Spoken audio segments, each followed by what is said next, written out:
Right, young man, any time now, said Nanny. Oh, you're out already. That was naughty. Now straight to bed. I'm lucky to be alive. Yes, I'm sorry about that. Just had an attack of the sneezes. The prince wiped a globule of Nanny's cold, wet snot from his face. But thank you for covering me with the Lord Protector. I know you could get into a lot of trouble. Anything from my little prince, she said, wobbling his cheek with her hand. Wibble, wobble, wobble. Now, please give me the key, demanded the boy. I beg your pardon, spluttered Nanny. The key the Lord Protector gave you. Then I can get out of my room later tonight to do some more detective work. You will do no such thing, Your Royal Highness. I command you to give it to me.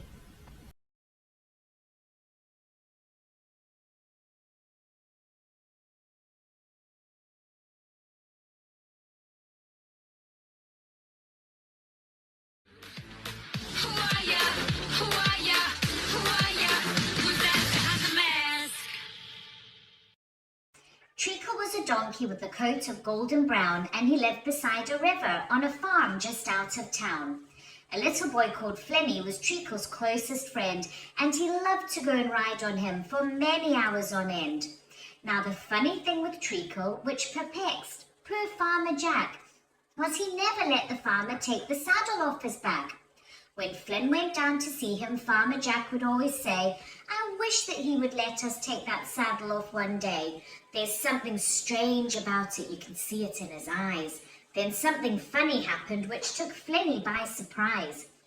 Treacle nudged his elbow, then he winked at him and said, "Meet me here at midnight when the farmer's gone to bed." Flynn was so excited that he didn't sleep at all. The kitchen clock struck midnight, so he tiptoed down the hall. Then he rushed across the valley and he waded through the stream. The starlight glittered brightly like starlight in a dream.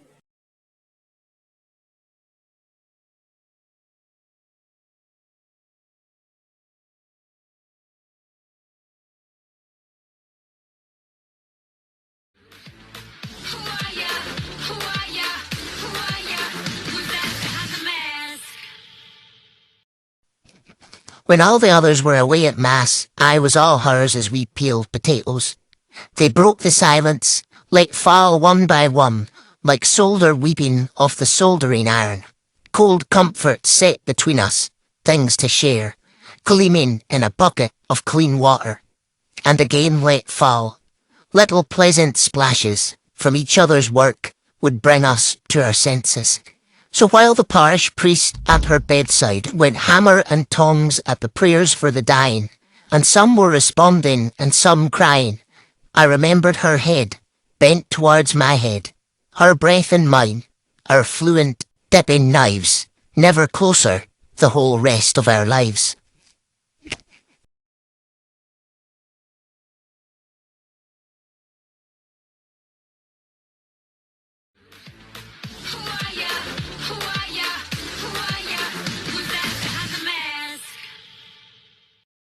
Sunday.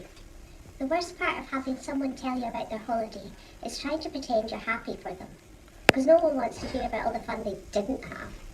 The only holidays I want to hear about are the ones where things went wrong. That way I don't feel bad for missing out. Well, my family just got back from holiday, and believe me, if I could have stayed at home I would have, but I didn't have a choice. A few weeks ago, this holiday wasn't even supposed to happen. We were just having a normal December, and I was really looking forward to Christmas. But Mum and Dad were getting all stressed out about everything we had to do to get ready for the holiday season. We were way behind on decorating the house, and nothing was going the way it was supposed to. I'm sure we could have got our act together in time, but one night an ad came on TV that totally turned our Christmas upside down. Escape to luxury, escape to paradise. The commercial was for this place.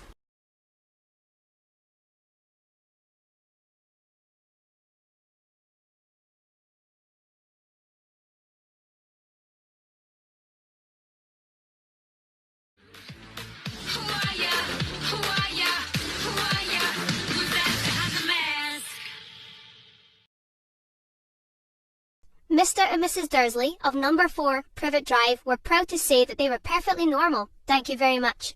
They were the last people you'd expect to be involved in anything strange or mysterious, because they just didn't hold with such nonsense. Mr. Dursley was the director of a firm called Grunnings, which made drills. He was a big, beefy man with hardly any neck, although he did have a very large moustache. Mrs. Dursley was thin and blonde, and had nearly twice the usual amount of neck, which came in very useful, as she spent so much of her time craning over garden fences, spying on the neighbours. The Dursleys had a small son called Dudley, and in their opinion, there was no finer boy anywhere. The Dursleys had everything they wanted, but they also had a secret.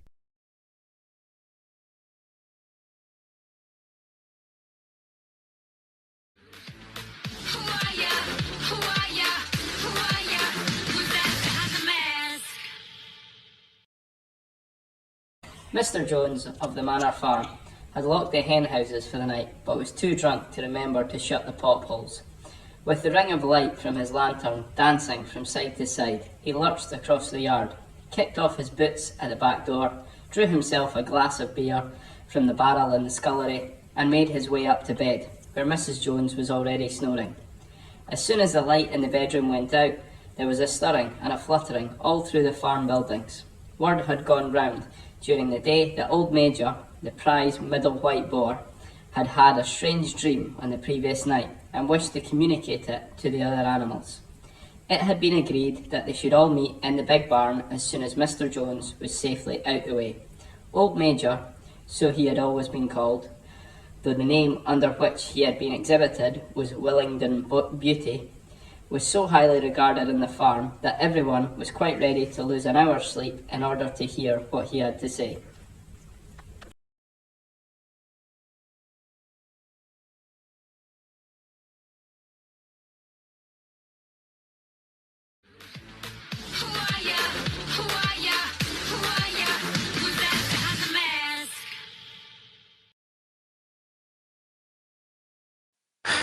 Okay. I thought my dogs foamed at the mouth, galloped, leaped, and lunged at throats, and I thought they did it in August. Had Tim Johnson behaved thus, I would have been less frightened. Nothing is more deadly than a deserted, waiting street. The trees were still, the mockingbirds were silent, the carpenters at Miss Maudie's house had vanished. I heard Mr. Tate sniff, then blow his nose. I saw him shift his gun to the crook of his arm. I saw Miss Stephanie Crawford's face framed in the glass window of her front door. Miss Maudie appeared and stood beside her. Atticus put his foot on the rung of a chair and rubbed his hand slowly down the side of his thigh. "There he is," he said softly. Tim Johnson came into sight, walking dazedly in the inner rim of the curve parallel to the Radley house.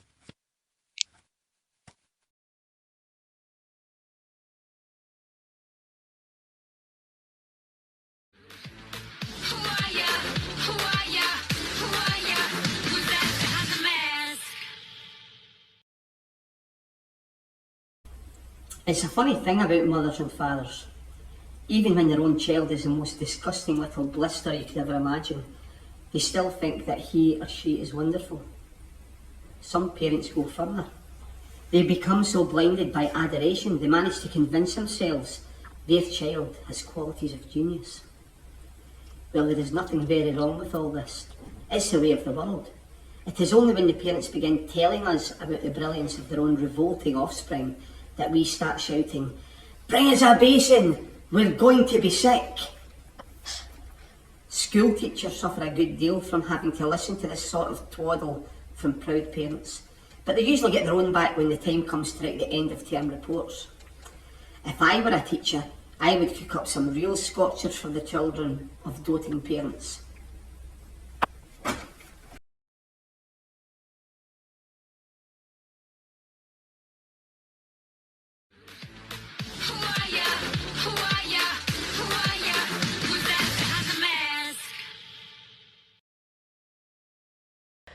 The train finally begins to slow, and suddenly bright lights flood the compartment. We can't help it. Both Peter and I run to the window to see what we've finally seen on the television.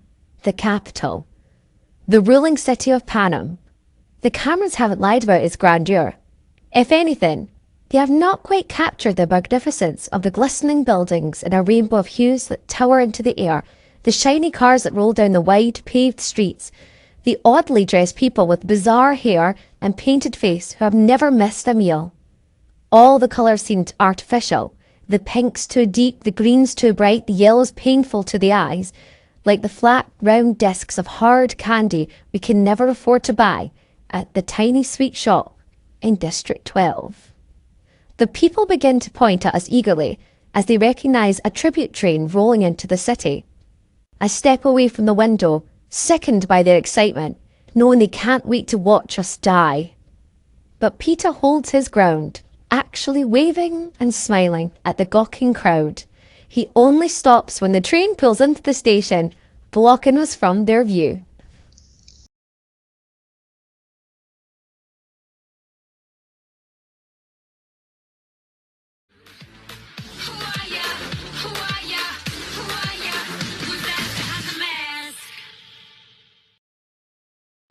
I'm awfully glad Mrs. Smith left her pup with us while she's away. You just sit there in my chair and be comfy. You shouldn't be soft with a dog. You'll just spoil it. Havers, it's only here for 2 days. Look, it can't go any further. It's tired out. It's needing a carry. It's just trying to take a loan of you. Pay no attention to Paul. He's heartless. There, my wee lamb. Maggie'll carry you home. Come away, darling. Here a wee bit more cake. Here's some ice sponge for you. Does nobody care that I want another cup of tea? Oh no, it's that dog. You're just spoiling it. You'll have to be firm with dogs. Look after the pup without Paul, and if he gets weary you could maybe play with him. I will not. I dinna believe in fussing with pups. They have to be trained, awfully strict. There it is, whimpering to get on my knee. Ha! I'll let it see I'm the master in this house. I'm no soft like the rest of them. What is it now? Cuddling up against my leg? Well, maybe I better get a wee clap. You're a right wee affection.